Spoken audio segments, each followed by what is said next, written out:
Hello friends, welcome to Learn Services. This is Ram Soni. आज हम discuss करेंगे आयुष मेडिकल ऑफिसर्स के इंटरव्यूज़ के बारे में। एमपीपीएससी के आयुष मेडिकल ऑफिसर्स के इंटरव्यूज़ की बात करें तो अभी डेट प्रॉपर तरीके से नहीं आई है, लेकिन एमपीपीएससी का एक नोटिफिकेशन ये आया हुआ था कि जो कैंडिडेट्स रिटर्न क्वालिफाई कर चुके हैं उनको अपने डॉक्यूमेंट सबमिट करने होंगे आयोग के कार्यालय में। तो उसकी डेट जरूर दिया था 26 जून, 23 जून, 20 जून, और ये आयुर्वेद, होम्योपैथी, यूनानी के लिए बोला गया था। आपको पता होना चाहिए कि 3 ही के इंटरव्यूज़ होने हैं, आयुर्वेद, होम्योपैथी, यूनानी के। हालांकि आयुष में बहुत सारे और भी आते हैं, जैसे नेचुरोपैथी है, सिद्ध है ना, lot of things are there, but अभी 3 के इंटरव्यूज़ कंडक्ट कराए जाएंगे, है ना। तो मोस्ट प्रोबेबली इंटरव्यूज़ कब होंगे, यदि क्वेश्चन आपके मन में है तो देखिए, अभी तो मेडिकल ऑफिसर्स एमबीबीएस वालों के इंटरव्यू चल रहे हैं और वो ख़त्म होने के बाद ही आपके कोई अपडेट आएंगे, है ना। तो अभी उनके इंटरव्यू जो हैं जुलाई चल रही है, अगस्त तक चलेंगे। अगस्त का जो 10 या 10-11 तारीख है, मुझे देखना पड़ेगा एक बार, उसके बाद आपके अपडेट आएंगे। तो पहले कैंडिडेट रिजेक्शन की एक लिस्ट आएगी, जिन कैंडिडेट से प्रॉपर तरीके से डॉक्यूमेंट सबमिट नहीं किया होगा उनका कैंडिडेट रिजेक्ट किया जाएगा, और उसके बाद में फिर आपकी डेट आएगी कि आपके इंटरव्यूज़ कब होंगे। तो यदि मैं यहाँ पे प्रेडिक्ट करूँगी कब हो सकते हैं, यदि अभी के हिसाब से प्रॉपर तरीके से देखा जाए, कुछ ज़्यादा गफलत नहीं होती है, तो सितंबर में आपके इंटरव्यूज़ की कॉल आ सकती है। हो सकता है कि सितंबर में इंटरव्यूज़ हों, दैट्स द पॉसिबिलिटी। तो ये एज ऑफ नो पॉसिबिलिटी। तो मेंटली आप तैयार रखिएगा कि सितंबर के हिसाब से आप मेंटली तैयार रहिएगा, है ना। नाउ इंटरव्यूज में किस तरह से क्वेश्चन पूछाते हैं, जरा इसके बाद थोड़ा डिस्कस कर लेते हैं। Let's start for this one. तो बेसिक से शुरू करते हैं। पहले तो ड्रेस कोड, जो कि आप क्या पहन के जाओगे, दैट्स बिग क्वेश्चन। देखिए, ड्रेस कोड में बॉयज़ की बात करें तो आप फॉर्मल्स प्रेफर करें प्रॉपर तरीके से हो सके तो। ब्लेजर की बात करें, कुछ लोग पूछते हैं ब्लेजर पहन के जाएं कि ना जाएं। देखो, उस समय हल्का ठंडी हल्की हल्की ठंडी रहेगी, तो आप पहन सकते हैं यदि आप कंफर्टेबल हैं, दैट इज़ फाइन। गर्ल्स की बात करें तो वहाँ पे आप भी प्रयास करें कि फॉर्मल्स ही पहन के जाएं, तो वो ज़्यादा रिकमेंडेड है ना। तो ड्रेस कोड का ऐसा कोई हार्ड एंड फास्ट नहीं है, लेकिन यदि फॉर्मल्स आप पहन के जाते हो थोड़ा सा अपीजिंग लगता है कि हाँ ऑफिसर क्लास आया हुआ है, समथिंग लाइक दैट, है ना। Anyway, now let's talk about next question. Panel की बात करें तो पैनल में, इंटरव्यू पैनल में कितने लोग होते हैं। तो अभी जो इंटरव्यू चल रहे हैं, जैसे मेडिकल ऑफिसर एमबीबीएस के इंटरव्यू चल रहे हैं, या इसके अलावा डेंटल सर्जन के इंटरव्यूज हुए हैं जो आपकी मेडिकल फील्ड के हैं, तो उनके पैनल की यदि हम बात करें तो वहाँ पर 3 मेंबर ही होते हैं, जिसमें जो मिडिल का मेंबर होता है वो चेयरमैन होता है, बाकी 2 मेंबर एक्सपर्ट्स होते हैं, जो एक्सपर्ट्स यूजुअली आपके किसी भी गवर्नमेंट मेडिकल कॉलेज के प्रोफेसर्स होते हैं यूजुअली। तो आमतौर पे आपके सब्जेक्ट एक्सपर्ट्स होते हैं। अब यहाँ पे देखा जाए तो जो चेयरमैन साहब हैं, यदि इनकी बात करें किस नेचर के क्वेश्चन पूछेंगे, तो चेयरमैन साहब चूंकि आपके मेडिकल फील्ड के हैं नहीं, तो मोस्ट प्रोबेबली आपसे ओपिनियन बेस्ड क्वेश्चन पूछ सकते हैं कि जैसे आप मेडिकल ऑफिसर बनोगे, आपके पास क्या क्या रिस्पॉन्सिबिलिटीज़ होंगी। कुछ केस स्टडीज़ दे देंगे कि चलो ठीक है, आपके मान लो आपका जो जो हॉस्पिटल है या आपका जो प्राइमरी हेल्थ सेंटर है, जो भी जहाँ भी आपको अपॉइंट किया गया है, वहाँ पर यदि कोई इमरजेंसी केस आते हैं, वहाँ पर कैजुअलिटीज़ हो जाती हैं, किसी की डेथ हो जाती है, तो उसको कैसे आप हैंडल करोगे। वहाँ पे यदि लोग कई बार ऐसा होता है ना कि लोग अग्रेसिव हो जाते हैं, किसी की डेथ हो गई तो उसके जो फैमिली मेम्बर्स हैं वो काफ़ी मारपीट पे उतार हो जाते हैं, तो ऐसी कंडीशन को आप कैसे हैंडल करोगे। Such kind of case studies they will give you. तो उस तरह से आप देखेंगे कि आपका प्रेजेंस ऑफ माइंड कैसा है, उस पर चीज़ें डिपेंड करेंगे, है ना। The second thing is that कि यहाँ पर गवर्नमेंट स्कीम्स जो हमारी चल रही हैं मेडिकल फील्ड की, या इसके अलावा हमारे जो अभी चीज़ें न्यूज़ में हैं, काफ़ी ज़्यादा चर्चा में है, जैसे मणिपुर वायलेंस जो है काफ़ी चर्चा में है। ऐसे कुछ जो करंट इशूज़ हैं जो काफ़ी चर्चा में हैं, 3-4 ऐसे जो मेन इवेंट्स हैं, उसके बारे में पूछा जा सकता है आपसे, आपके ओपिनियन पूछा जा सकते हैं। हॉबी से क्वेश्चन यूजुअली बनते हैं। हालांकि ये क्वेश्चन किस तरह से पूछे जाएंगे इसको हम डिस्कस करेंगे, लेकिन उससे पहले ये डिस्कस कर लिया जाए कि यहाँ पे जो आपका इंटरव्यू होता है वो किस तरह से होता है, मतलब किस तरह से कैंडिडेट्स को बुलाया जाता है। देखिए, हमारे यहाँ क्या होता है कि अभी जो सिस्टम बना हुआ है उसमें ये होता है, पहले अनरिजर्व्ड को बुलाया जाता है, फिर उसके बाद ईडब्ल्यूएस को बुलाया जाता है, फिर उसके बाद ओबीसी SC ST को बुलाया जाता है। तो अभी हमारे जो इंटरव्यू चल रहे हैं तो हम देखें तो वो कैटेगरी वाइज चलते हैं, मतलब यहाँ पर सबका मिक्स्ड इंटरव्यू नहीं होता है कि मतलब यहाँ पर रोल नंबर वाइज आपको बुलाया जाए, यहाँ पर कैटेगरी वाइज बुलाया जाता है। हालांकि ये मुझे बहुत ज़्यादा पसंद है नहीं, क्योंकि इस तरह से कैटेगराइज करके आप यदि बुलाते हो तो वहाँ पर थोड़ी फेयरनेस मुझे उतनी नहीं लगती है, बिकॉज जब आपको बुलाना ही है तो सबको साथ में बुलाओ। क्या दिक्कत है कि आप पहले अनरिजर्व्ड को बुला रहे हो, फिर डब्ल्यूएस को, फिर ओबीसी, फिर SC ST को, सबको साथ में बुलाओ। तो यहाँ पर एटलीस्ट इस तरह से नहीं होगा कि हाँ इससे इस तरह से क्वेश्चन पूछ जा रहे हैं। नहीं, that's a different question, we are not discussing about that. लेकिन इस तरह से इंटरव्यूज में कैंडिडेट्स को बुलाया जाता है, तो पहली बात तो आपको ध्यान रखना है। The second thing is that कि यहाँ पर आप क्वेश्चन डिस्कस कर लेते हैं, कैसे से क्वेश्चन पूछाते हैं। तो यहाँ पे यदि हम पैनल की बात करें तो चेयरमैन साहब जो क्वेश्चन पूछेंगे वो मैंने अभी आपको बताया, जैसे ओपिनियन बेस्ड क्वेश्चन पूछा सकते हैं, कुछ केस स्टडीज दे दिया जाएगा कि हाँ बताओ ये किस तरह से आप हैंडल करोगे, या जैसे गवर्नमेंट स्कीम्स हैं या कोई जो फेमस इवेंट्स हैं वहाँ से क्वेश्चन पूछ लिया जाए, है ना। तो ये चीज़ें हैं, लेकिन इसके अलावा जैसे कुछ चीज़ें और भी हैं जिस पर आपको थोड़ी ध्यान रखना है, वर्कआउट करना है अभी से। जैसे कि जो चेयरमैन साहब क्वेश्चन पूछ सकते हैं वो आपके नेटिव प्लेस से पूछ सकते हैं। नेटिव प्लेस का मतलब ये है कि जहाँ पे आपका जन्म हुआ है या जहाँ पे आप रिजाइड करते हो, जहाँ पे आप रहते हो, उसके बारे में आपको इन्फॉर्मेशन कलेक्ट करनी है। देखो क्या होता है, मेडिकल फील्ड वालों को बहुत ज़्यादा इस तरह क्वेश्चन से मतलब होता नहीं है, तो कई बार इस तरह की चीज़ें सुनकर वो पैनिक हो जाते हैं। तो पैनिक होने की ज़रूरत नहीं है, कुछ नहीं करना है। जैसे मान लो आप किसी जगह से बिलोंग करते हो, जैसे मान लो आप झाबुआ से बिलोंग करते हो, आप रतलाम से बिलोंग करते हो, मंडला से बिलोंग करते हो, कहीं से ही बिलोंग करते हो, तो आप कुछ नहीं करना है, गूगल में सर्च करना है, विकिपीडिया का एक पेज खुलेगा, उसको थोड़ी सी पढ़ लेना है, उसमें 2-3 इन्फॉर्मेशन उसको कहीं पे लिख लेना है किसी कॉपी के किसी पन्ने में, एंड दैट्स इट। तो बहुत ज़्यादा पैनिक नहीं होना है कि नहीं मेरे को नोटिफिकेशन से क्वेश्चन पूछ रहे हैं, मेरे को कुछ नहीं पता ये वो। आप सिर्फ उसके बारे में हल्की सी पढ़ लोगे तो आपको इन्फॉर्मेशन मिल जाएगी। बेसिक इन्फॉर्मेशन पूछते हैं, ये कोई सिविल सर्विसेज का इंटरव्यू नहीं चल रहा है कि जहाँ पे पूरी अंदर का पूरा क्वेश्चन पूछ लेंगे, तो आपको ज़्यादा पैनिक नहीं होना है। लेकिन बेसिक क्वेश्चन जब पूछा जाए आपसे और आप उसका रिप्लाई कर दो, हालांकि सॉरी सर बोलने के ऑप्शन हमेशा ओपन होते हैं, लेकिन यदि आप हल्का सा भी बोल दो तो वो चीज़ें काफ़ी बेनिफिट देती हैं, है ना। The second thing is that native place से कोई भी चीज़ यदि फेमस है, जैसे वहाँ पे कोई क्विजिन्स है वहाँ की फेमस, तो वो थोड़ी सी आप देख के जाना। इसके अलावा वहाँ पर कुछ चीज़ें ऐसी हैं, जैसे मान लो जीआई टैग दिया गया है, जीआई टैग काफ़ी चर्चा में इस समय है ना। ऐसे मान लो आप किसी भी जगह से बिलोंग करते हो, जैसे आप चूँकि अभी चंदेरी की जो साड़ियाँ हैं बड़ी फेमस हैं, तो वहाँ पे हैं। रतलाम से बिलोंग करते हो तो रतलामी सेव है, उसको जीआई टैग दिया गया है ना। इसके अलावा यदि आप झाबुआ से बिलोंग करते हो, अलीराजपुर से बिलोंग करते हो, तो वहाँ का कड़कनाथ मुर्गा जो है काफ़ी फेमस है, जिसका जीआई टैग दिया गया है। तो ये ऐसी कुछ चीज़ फेमस है वहाँ पे, तो उसके बारे में आपको हल्की जानकारी होनी चाहिए, दैट्स वेरी इंपॉर्टेंट, है ना। तो नेटिव प्लेस जुड़ी हुई कोई इन्फॉर्मेशन, या तो वहाँ पे कोई फेमस कोई मंदिर है, टेम्पल है, जैसे मान लीजिए हम बात करें कि ओरछा की बात करें तो ओरछा मंदिरों के लिए बड़ा फेमस है, तो उसके बारे में आपको जानकारी होनी चाहिए, मंदिरों के बारे में हल्की जानकारी होनी चाहिए। यदि आप मांडू से बिलोंग करते हो, यदि आप धार से बिलोंग करते हो, तो आपको मांडू के बारे में हल्की जानकारी होनी चाहिए। तो ऐसी बेसिक चीज़ें आपके नेटिव प्लेस जुड़ी हुई जो इन्फॉर्मेशन है उसके बारे में आपको हल्की सी जानकारी होनी चाहिए, है ना। The second question rise is that कि आपकी हॉबी क्या है। हॉबी से क्वेश्चन अभी पूछा गया है, चूंकि अभी मेडिकल ऑफिसर्स के इंटरव्यू चल रहे हैं तो उसको हम लोग फॉलोअप कर रहे हैं, उनके मॉक भी चल रहे हैं। तो हमने देखा है कि हॉबी से क्वेश्चन यूजुअली पूछे जा रहे हैं कि आपकी हॉबी क्या है। तो हालांकि आपने हो सकता है अपने व्यक्तिगत विवरण में हॉबी की इन्फॉर्मेशन ना भरी हो, दैट्स पॉसिबिलिटी, लेकिन आपको हॉबी से क्वेश्चन पूछा आता है तो अपनी हॉबी को बना के रखना। हॉबी का मतलब ये नहीं कि आपके अंदर उसका एक्सपर्टीज होना चाहिए। जैसे मान लो मैं बोलता हूँ मेरी हॉबी पेंटिंग है, तो पिकासो जैसे मैं पेंटिंग करता हूँ ऐसा जरूरी नहीं है, लेकिन मेरे को पिकासो के बारे में जानकारी होनी चाहिए। What ever the hobby you makes, जैसे मान लो आपको क्रिकेट में हॉबी है तो आपको आईपीएल के बारे में हल्की इन्फॉर्मेशन होनी चाहिए, या क्रिकेट में कौन कैसे कैसे लोग आउट किए आते हैं वो हल्की इन्फॉर्मेशन, मतलब हल्की सी इन्फॉर्मेशन हॉबी के बारे में होनी चाहिए। वहाँ पे आपसे पेंटिंग नहीं कराने लग जाएंगे, आपको स्केचिंग की हॉबी है तो आपसे वो नहीं कराने लग जाएंगे, लेकिन आपको पता होना चाहिए किस तरह से पेंटिंग होती है, पेंटिंग कितने प्रकार की होती है, हल्की सी इन्फॉर्मेशन आप उसको गैदर कर लेंगे तो आपको वहाँ पर बेनिफिट देगा। तीसरा यहाँ पर एक क्वेश्चन पूछा जा रहा है, आपके नाम का मीनिंग क्या है, आपके नेम का मीनिंग, ये भी थोड़ा सा आप ध्यान रख लीजिएगा।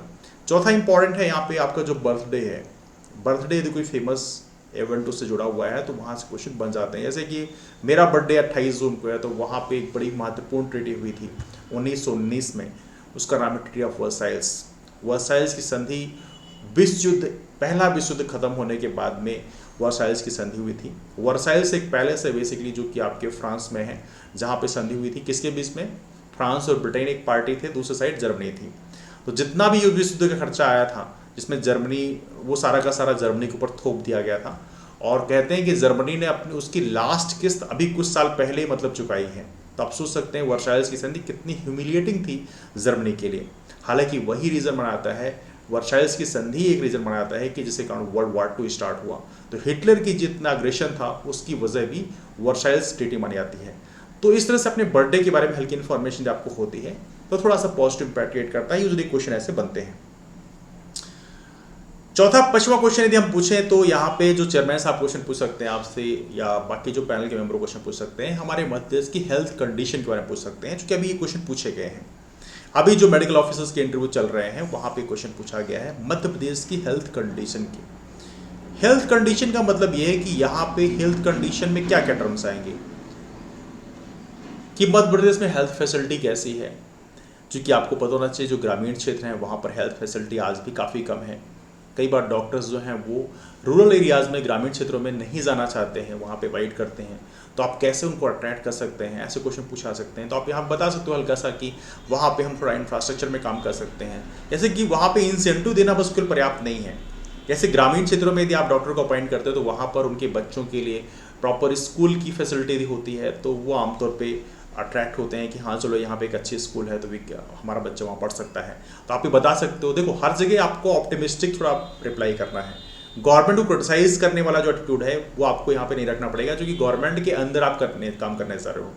तो वहाँ पे आप हल्का सा अप्रिशिएट कर सकते हो कुछ चीज़ों को। जैसे कि आप कह सकते हो कि जैसे इस क्षेत्र में सीएम राइज स्कूल खोले गए हैं, तो कहीं ना कहीं गांव में भी अच्छी स्कूल का प्रबंधन जो है वो स्टार्ट किया गया है, तो that's good thing for that. तो डॉक्टर्स इससे ज़रूर अट्रैक्ट होंगे, क्योंकि जो कस्बे एरिया हैं वहाँ पर सीएम राइज स्कूल खोली गई हैं, तो डॉक्टर्स के जो बच्चे हैं वो वहाँ पे जाके एजुकेशन ले सकते हैं। तो ये एक पॉजिटिव स्टेप है।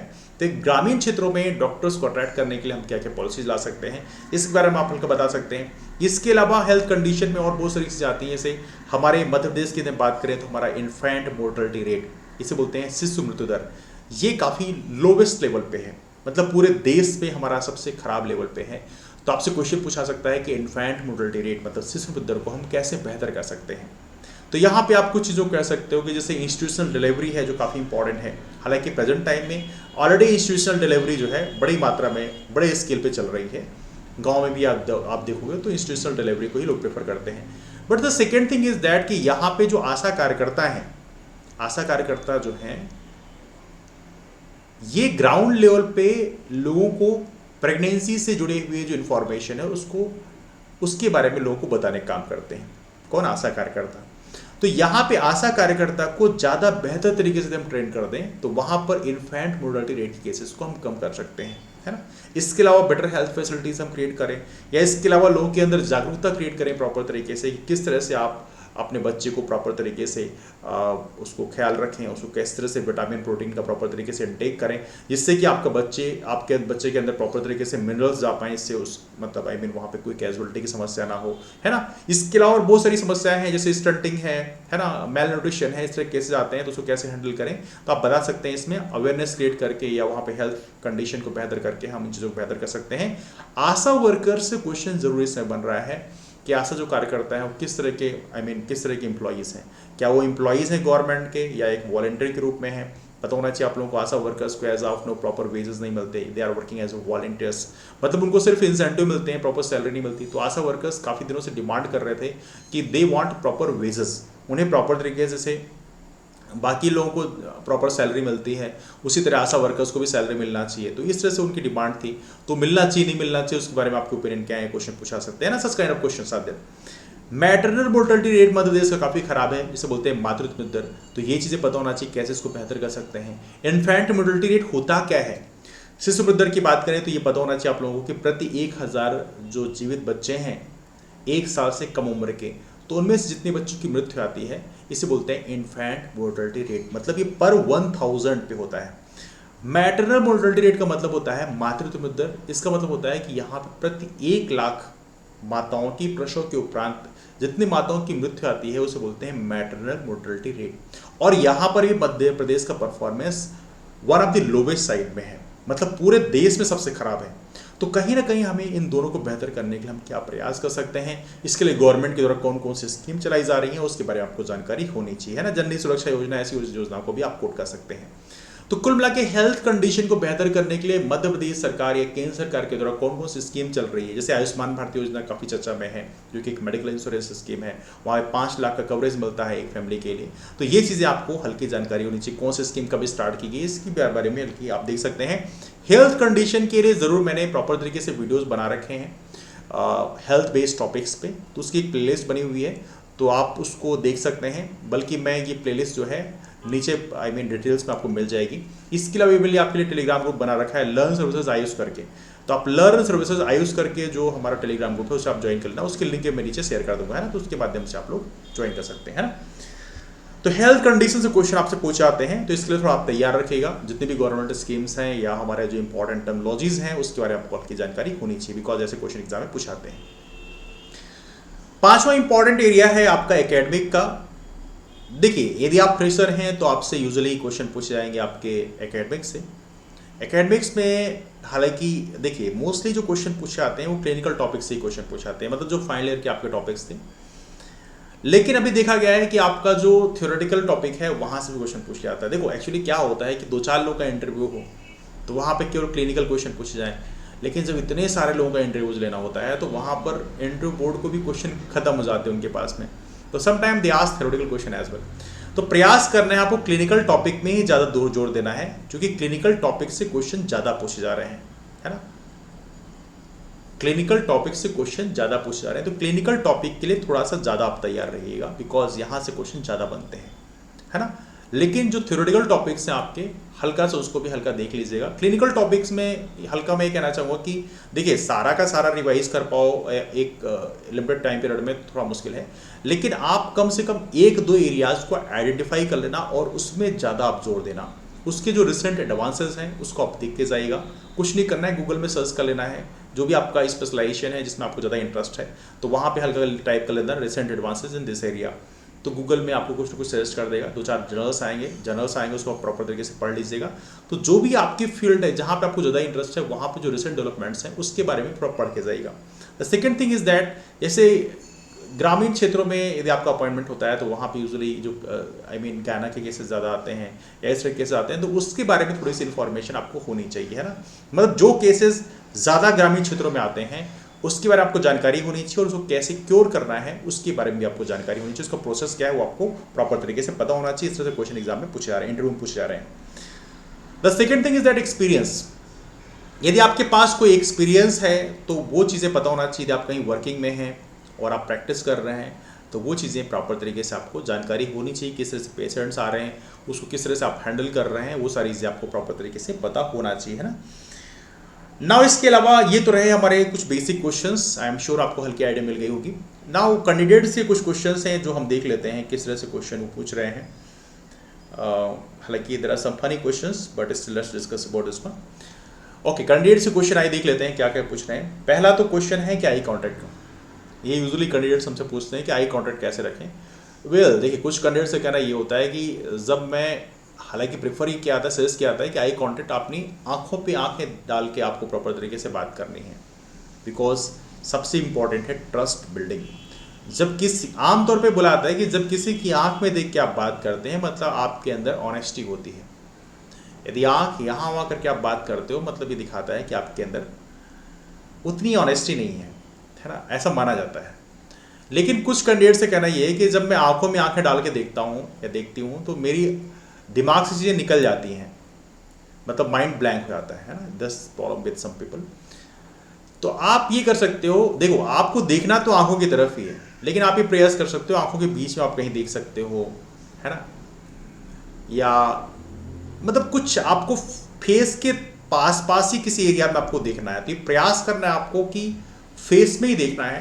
हालांकि प्रयास करो बीच बीच में आइज की तरफ आप देख लो, लेकिन मोस्टली आपका जो आंखों का जो डायरेक्शन है वो आपके फेस, सामने के फेस की तरफ होना चाहिए। That's the first thing. The second thing, eye contact में क्वेश्चन पूछा आता है कि क्या इंटरव्यू बोर्ड में जैसे किसी ने क्वेश्चन पूछा, जैसे आपके पैनल में 3 मेंबर हैं, उनमें से किसी एक ने क्वेश्चन पूछा, तो क्या पूरा टाइम उनकी तरफ आई कांटेक्ट करना चाहिए या बाकी लोगों की तरफ देख के बात करना चाहिए। देखो, जिसने क्वेश्चन पूछा, प्रयास तो आपको ये करना है कि आपको उनके जवाब का रिप्लाई आप कर रहे हो तो आपको उनकी तरफ देख के रिप्लाई करना चाहिए। इससे क्या होता है, ट्रस्ट बिल्डिंग तैयार होती है। मतलब जिसने क्वेश्चन पूछा है आपको उसकी तरफ ट्रस्ट क्रिएट करना है, बिकॉज जिसने क्वेश्चन पूछा जवाब तो आप उसको दे रहे हो।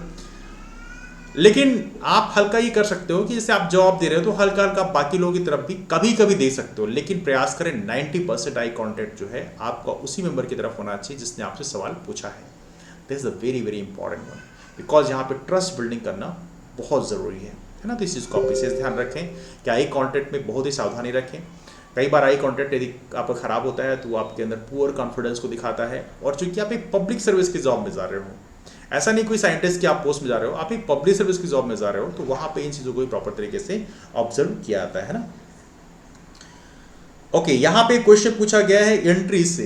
जो एंट्री जब हम करते हैं तो वहाँ पे किस तरह से हमें जो लोगों को ग्रीट करना चाहिए, समथिंग लाइक दैट। देखिए एंट्री में क्या होता है कि आप बाकी तो बोलते हो मैं कम इन सर, मैं कम इन मैम, जो भी है। अपार्ट फ्रॉम दैट आप जब ग्रीट करते हो, विश करते हो, तो प्रयास, हालांकि लोग सजेस्ट करते हैं कि जो वुमेन फीमेल मेंबर है तो पहले उनको विश करना चाहिए बाकी लोगों को, लेकिन मेरा कहना यह है कि जो कि चेयरमैन वहाँ पे सबसे सीनियर मोस्ट मेंबर होते हैं अथॉरिटी में, तो देखा है तो आप प्रयास करें सबसे पहले उनको ग्रीट करें, उसके बाद जो बाकी मेंबर्स हैं उनको ग्रीट कर लें। हालांकि बाकी मेंबर्स में कोई फीमेल है तो पहले उनको प्रयास करें ग्रीट करने का, उसके बाद बाकी को ग्रीट करें। तो ये थोड़ा सा एक हेल्दी फॉर्म ऑफ दी माना जाता है जब आप किसी को ग्रीट करते हो। तो थोड़ा हल्का इन चीज़ों को थोड़ा हल्का ध्यान रखेंगे तो आई थिंक वो हेल्प करेगा। सिटिंग परमिशन के बारे में हल्का मैं आपको कहना चाहूँगा कि सिटिंग परमिशन आप जैसे मान लो आप चेयर के बगल में जाके खड़े हो जाओगे अंदर जाने के बाद में, तो आप तब तक आप प्रयास करना खड़े रहना जब तक कि परमिशन आपको ना दे दी जाए। हालांकि वो प्रयास यही करते हैं कि जैसे ही आप अपनी चेयर के पास खड़े होते हो तो वहाँ पे तुरंत बोलते हैं प्लीज सिट डाउन, लेकिन इन केस नहीं बोलते तो आप प्रयास करें खड़े ही रहें और जब वो बोलें तभी आप बैठें प्रॉपर तरीके से। तो ये थोड़ा हेल्दी बनाता है ना। This is kind of good thing. इन चीज़ों को थोड़ा सा आप ध्यान रखें। तो ये रहे हमारे कुछ डिस्कशन। हालांकि कहने के लिए भी बहुत सारी चीज़ें हैं, जैसे भी एक मेडिकल ऑफिसर्स के इंटरव्यू चल रहे हैं तो वहाँ पे हमने कुछ कैंडिडेट्स के अंदर कुछ पैनिक एटीट्यूड देखा। पैनिक ये देखा कि कई बार इंटरव्यूअर जो हैं वो टेढ़े मेढ़े सवाल पूछ लेते हैं आपसे, तो वहाँ पे कैंडिडेट्स पैनिक हो जाते हैं और बाकी लोगों के साथ जब शेयर करते हैं तो वो और भी पैनिक हो जाते हैं। जैसे कि अभी मेडिकल ऑफिसर्स के इंटरव्यूज में MBBS वालों के में शेयर किया गया कि भाई पूछ रहे हैं कि आपकी शादी हो गई क्या, और जब सामने बोलता है नहीं शादी नहीं हुई है तो बोल देते हैं कि हाँ आप 32-34 साल के हो रहे हो, शादी क्यों नहीं किया है। तो that's the possibility that they can ask such kind of questions. आपसे पूछा सकता है, जैसे मान लो, तो उसके थोड़ा स्मूथ तरीके से आप रिप्लाई करने का प्रयास करो। आप ये बोल सकते हो कि since I was busy with certain family situations but जो है जल्दी we will plan for it.